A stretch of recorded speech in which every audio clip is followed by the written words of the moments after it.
మేము ఆల్రెడీ చెప్పడం కూడా జరిగింది మీ అందరికీ ఇంటర్నల్గా కూడా. సో ఈరోజు మొత్తం 410 మందిని తొలగిస్తున్నాము. దీని తర్వాత దీని లీగల్గా దీని మీద తీసుకోవాల్సినటువంటి చర్యలు మా అధికారులు తీసుకుంటారు. ఇది ఈరోజు యొక్క ప్రెస్ మీట్ యొక్క ఉద్దేశం. Anything sir?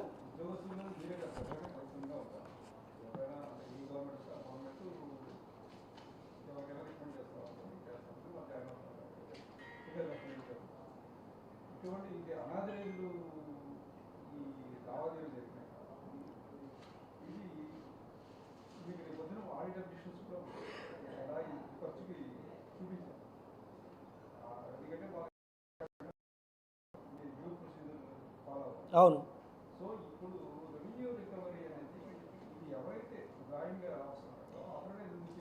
సార్, ఇప్పుడు నేనేమంటున్నా అంటే ఉద్యోగం ఇందా చెప్పే కదా, కన్సర్న్ అంటే డెఫినెట్గా కన్సర్న్ ఉంటుంది. వాళ్ళు ఏదో చిన్న వాళ్ళు 30,000, 40,000, 20,000 పాపం వచ్చిన వాళ్ళు వాళ్ళ మీద కాదు, కాకపోతే ప్రాపర్గా లేదు కాబట్టి తీసేస్తున్నాం. డెఫినెట్గా ఆ రోజున ఎవరైతే దీన్ని అప్రూవ్ చేసి పేమెంట్లు చేశారో, శాలరీస్ ఇచ్చారో, అది ఎండీ గారు కావచ్చు, ఎక్స్ కావచ్చు, వై కావచ్చు, డెఫినెట్గా ఈ ప్రెస్ మీట్ అయిపోయిన తర్వాత ఒక 3-4 రోజుల్లో వాళ్ళకు లీగల్ నోటీస్ పంపిస్తాము. We last proper show cause notice ఇస్తాము, లీగల్ నోటీస్ ఇస్తాము. We last proper explanation. At the same time recovery చేయడానికి కూడా వెనకడం ఏం మొహమాటం ఏముంది, రికవరీ చేస్తాం. నీ ఇష్టం వచ్చినట్టు శాలరీ నీ సొంత మనుషులకి ఇచ్చినవో, ఉద్యోగం చేసి ఇచ్చినోడికి ఎలా తెలుస్తుంది మాకు? డెఫినెట్గా పెడతాం. ఆ రోజున ఎండీ గారికి రికవరీ పెడతాము, వసూలు చేస్తాం కూడా. ఎక్కడికి పోతాడు? ఎవరి కోసం కడతాడండి? ఇష్టం వచ్చినట్టు ఇచ్చేసుకుంటూ పోతే రేపు అంత సాఫ్ట్ టార్గెట్ అయిపోయారా ఏంటి? ఎవరు అడగాలనుకుంటున్నారా ఏంటి? ఇప్పుడు మొత్తం వాళ్ళ మనుషులే కదా బ్రదర్ ఉన్నది.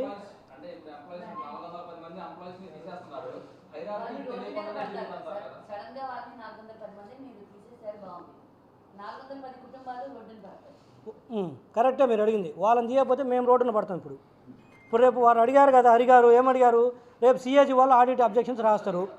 ఒక్క నిమిషం మేడం కాన్సల్ట్ చేయండి. ఇప్పుడు సిఏజీ వాళ్ళు రేపు ఆడిట్ అబ్జెక్షన్స్ రాస్తారు. ఇలానే జీతాలు ఇస్తూ పోతాం. ఇప్పుడు నేను అన్నా కదా, పాత ఎండీ నుంచి కానీ పాత అధికారుల నుంచి రికవరీ చేస్తామని చెప్పాము. ఇలానే మేము జీతాలు ఇచ్చుకుంటూ పోతే రేపు ఈ స్థానంలో ఇంకొక వ్యక్తి వచ్చి ఇలానే అడిగితే అప్పుడు మేము కూడా రోడ్డున పడతాం కదా. అప్పుడు మామ నుంచి కూడా రికవరీ పెడతారు కదా. ఇప్పుడు వాళ్ళు ఉద్దేశపూర్వకంగా తప్పు చేశారు. మేము ఆ తప్పును అంటే కంటిన్యూషన్ ప్రాసెస్గా మేము తెలుసుకొని ఈరోజు సరిదిద్దుతున్నాము. ఇప్పుడు వాళ్ళు రోడ్డున పడతారంటే మమ్మల్ని పడమంటారు చెప్పండి. మరి మేము కంటిన్యూ చేస్తే రేపు మీరే అడుగుతారు కదా, వాళ్ళు చేశారు మరి మీరెందుకు కంటిన్యూ చేశారు? మీరేమన్నా వాళ్ళ దగ్గర లంచాలు తీసుకొని కంటిన్యూ చేశారా, లేకపోతే ఏం చేశారని మీరు అడుగుతారు కదా, అప్పుడు ఏం చెప్పాలి సమాధానం? సో ఇప్పుడు చెప్పండి, మేము పడమంటారా రోడ్డును వాళ్ళు పడమంటారా? అవును, జీతాలు తీసుకుంటున్నారు, ఉద్యోగాలనే చేస్తున్నారు. అరాకొర ఉద్యోగాలు కొంతమంది రావట్లేదు, కొంతమంది వస్తున్నారు, కొంతమంది చేస్తున్నా కూడా వాళ్ళకి ఇర్రెగ్యులర్ ఎంప్లాయ్మెంట్ ఉంది. అంటే అపాయింట్మెంట్ లెటర్స్ లేవు, ఆఫర్ లెటర్స్ లేవు.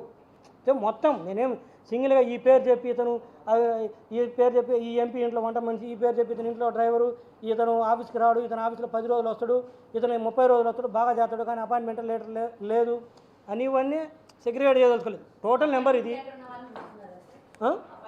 అపాయింట్మెంట్ లెటర్స్ ఉన్న వాళ్ళలో ఇర్రెగ్యులారిటీస్ ఉన్నారు కొంతమంది, వాళ్ళని కూడా కొంతమంది తొలగిస్తున్నాం. అపాయింట్మెంట్ లెటర్లను పూర్తి తొలగిస్తున్నాం.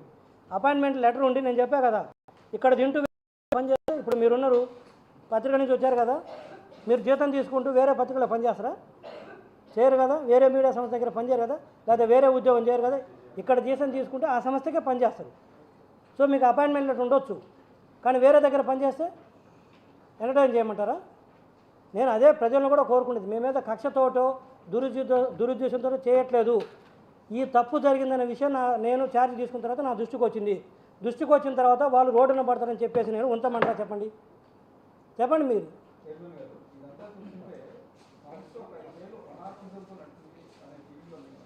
ఫీలింగ్ ఏంటండి? అదే కదా అడిగారు వాస్తవం. మళ్ళీ డౌట్ ఏముంది అందులో? క్వశ్చన్ మార్క్ ఏముంది?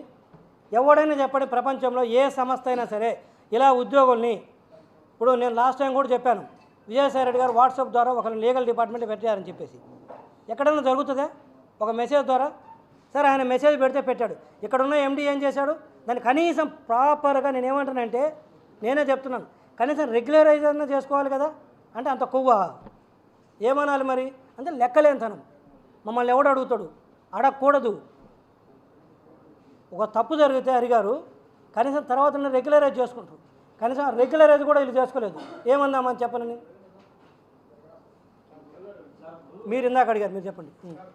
ఒక్క నిమిషం.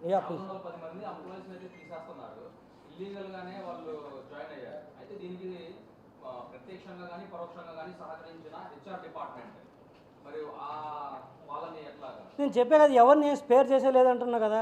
ఎండి అసలు ఫస్ట్ మిస్టేక్ ఎవరిది? ఎండి గారిది కదా. ఆయన ఫోర్స్ చేస్తే చేస్తారు. ఆయన డబ్బులు ఇవ్వకపోతే ఎవరు ఇస్తారు? హెచ్ఆర్ ఇస్తాడా? అకౌంటెంట్ ఇస్తాడు డబ్బులు? చెక్కు సైన్ చేసేది ఎవరు?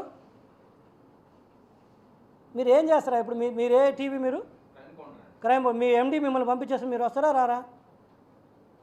Have to follow is